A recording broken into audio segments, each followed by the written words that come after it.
소와 저기 또 괴라는 용어가 있던데 괴는 어떻게 구성되는 건지 알고 싶습니다. 그 괴라고 하는 거는 이제 효가 모인 건데요. 이 괴라고 효는 이런 짝대기 하나, 짝대기 두 개 이런 식으로 표현합니다. 사실 두 개가 아니라 사실 2분의 1이라 2분의 1씩입니다. 사실은. 그건 1분의 1이고 이렇게 이해하면 됩니다. 자, 이 세상에는 예전에 태극이라는 게 있었대요. 태극. 우리나라도 태극기가 있잖아요. 그 태극기, 그러니까 이 동양 철학에서 태극이나 음양오행, 어떤 태극의 이치를 국기로 형상한 나라 우리나라밖에 없습니다. 유일합니다. 전 세계에서 국기를 이런 학문적인 이론 토대를 가지고 국기를 형상화한 나라가 없습니다. 우리나 제가 알기로는 우리나라가 유일한 걸로 알고 있습니다. 그 정도로 대단합니다, 우리가. 이 태극이라는 게 있었는데요. 태극이라는 거는 사람에 따라 어떻게 정의하느냐에 따라 뭐 학자마다 약간의 차이는 납니다. 어쨌든 그 예전에 뭐 노자가 생각했던 태극이나 주자가 생각했던 태극이나 소강절이 생각한 태극이나 그 개념이 약간 다릅니다. 하지만 이 그냥 태극이라고 보고, 근데 그건 또 별도로 얘기하고, 태극은 음과 양이 혼재되어 있는 상황이래. 음과 양이 마치 이렇게 표현할까요? 그 숭늉 있잖아요. 숭늉. 숭늉을 막 끓이고 나면 어때요? 막 혼탁합니다. 그러다가 가만히 놔둬. 하루 정도 놔두면요. 위에는 맑은 물이 뜨고요.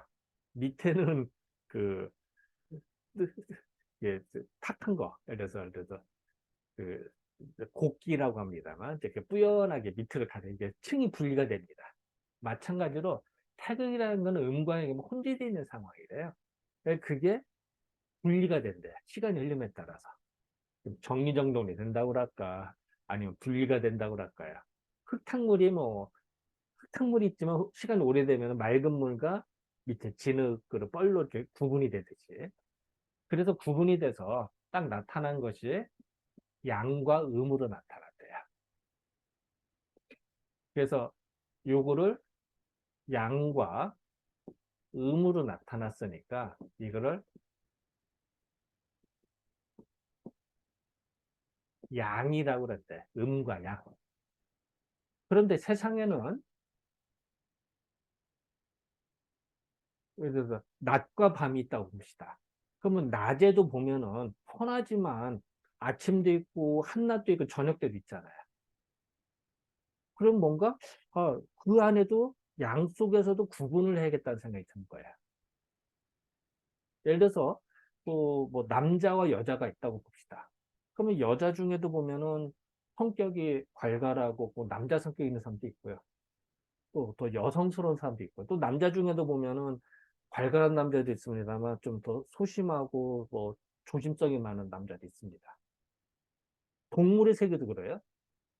제가 물어봤어요. 그 닭 기르는 사람도 물어봤더니 이 똑같은 닭들도요 성깔이 다르대요. 어떤 닭은 더 그 성질 괄약한 놈이 있고요. 좀 온순한 놈이 그게 다 구분이 있더래요. 마찬가지로 이 양이 있는데 양에서도 구분이 나눌 수가 있다는 거예요. 그래서 양에서 구분해 보니까 양에서 양에서 음으로 이렇게 구분을 할 수가 있다는 거죠.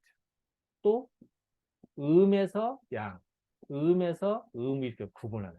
항상 이게 괴를 만들 때는 이게 그럼 이제 벌써 요거를 음양에서 사상이 이게 괴 이게 이거를 이제 사상이라고 하는데요. 양에서 양이 나온 걸 태양이라고 합니다. 태양. 노양이라고 합니다. 양에서 음이 나는 걸 어, 소음이라고 합니다. 소음. 항상 중심은 양인데 드러난 거는 밖으로 드러나는 걸 중심이 아닙니까? 그러니까 요거는 중심은 근본은 음인데 드러난 건 양으로 드러나. 그거를 소양이라고 합니다. 음에서 음이 나니까 이걸 태음이라고도 하고요. 늙을 노자 써서 노음이라고도 합니다. 물론 이것도 태양의 노양이라고 양이 늙었다 이렇게 하기도 합니다. 필테자 쓰기도 하고. 그래서 요거를 사상이라고 하면 사상. 네 가지 상이다 이렇게 이야기를 합니다.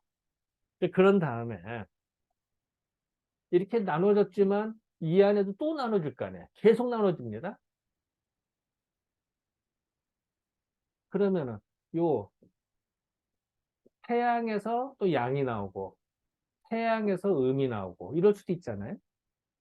또 소음에서 양이 나오고 소음에서 또 음이 나올 수가 있고 또 소양에서 양, 소양에서 여기서 태음에서 양, 태음에서 태음이나 음이 나올 수가 있겠죠.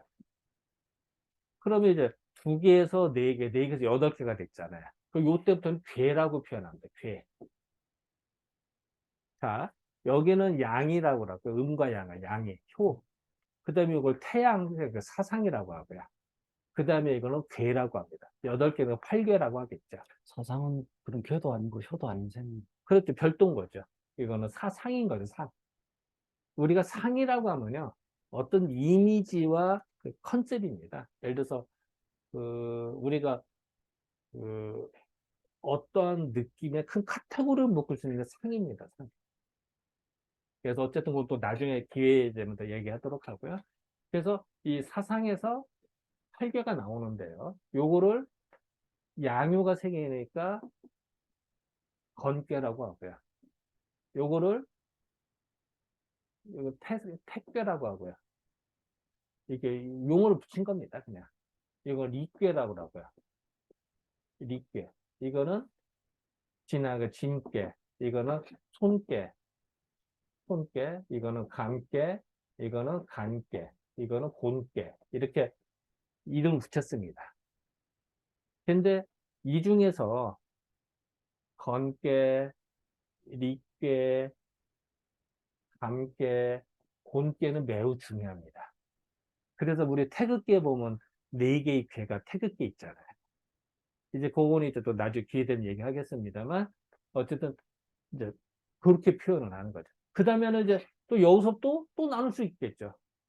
8개에서 16개, 뭐 32개 또 계속 나눌 수 있어요. 이렇게 하기도 하고요.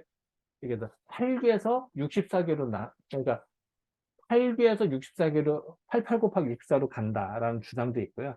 아니야. 8에서 16, 16에서 32, 30에 60 이렇게 가야 된다라는 주장도 있습니다. 그건 2가지 설이 다 있습니다. 하지만 일반적으로는 8에서 64 곱하기 이게 더블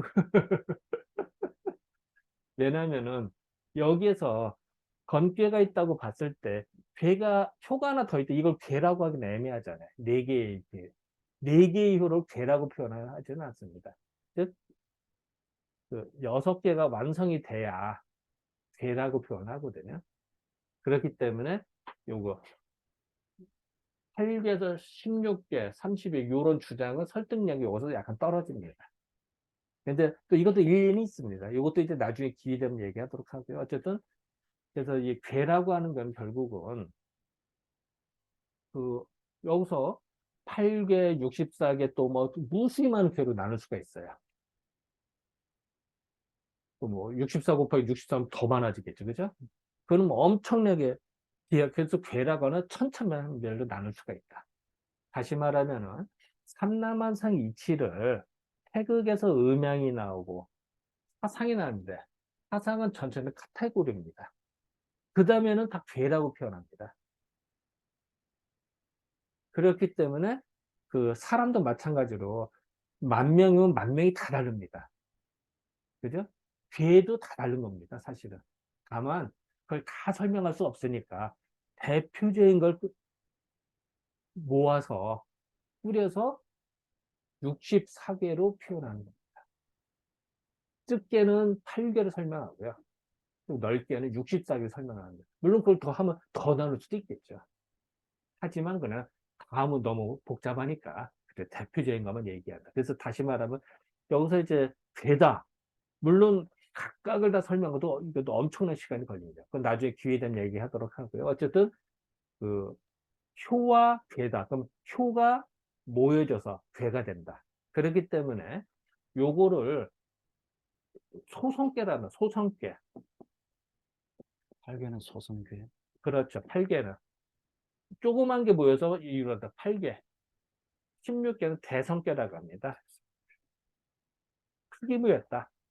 그래서 64개를 되는 걸 대성괴라고 그러고요. 소성괴는 이제 8개를 소성괴라고 이렇게 구분하기도 합니다. 왜냐하면 이거 새끼, 이거는 이제 큰 놈. 이렇게 이해도 됩니다.